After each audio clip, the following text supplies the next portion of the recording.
Francesco dà le ultime raccomandazioni ai suoi confratelli, ripetendo che la grazia divina rafforza le anime e gli affetti umani, nobilita e perfeziona i sentimenti naturali. Miei cari fratelli, fuggite dalle donne come fuggireste i serpenti.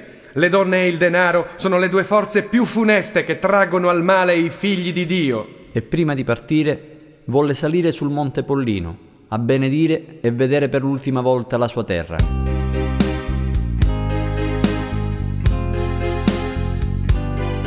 E salì sul Pollino e guardò quelle distese.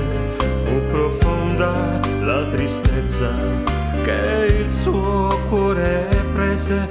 Quei piccoli paeselli pieni di malinconia, li raccomando al Signore che giorni lieti sempre dia in quel luogo dove Lui i suoi piedi appoggiò, impressa la sua forma in una pietra ci restò, quasi per significare: oh Francesco, resta con noi, i calabresi hanno bisogno e solamente tu lo puoi.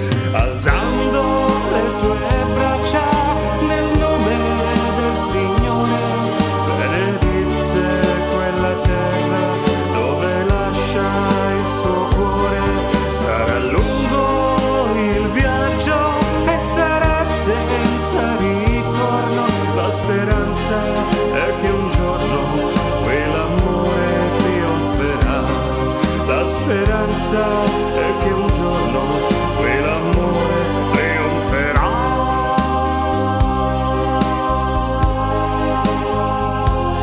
Addio Calabria bella, addio Calabria mia, terra di poesia, mai più ti rivedrò. Addio fratelli cari, vi lascio il mio cuore e la parola del Signore con voi sempre sarà.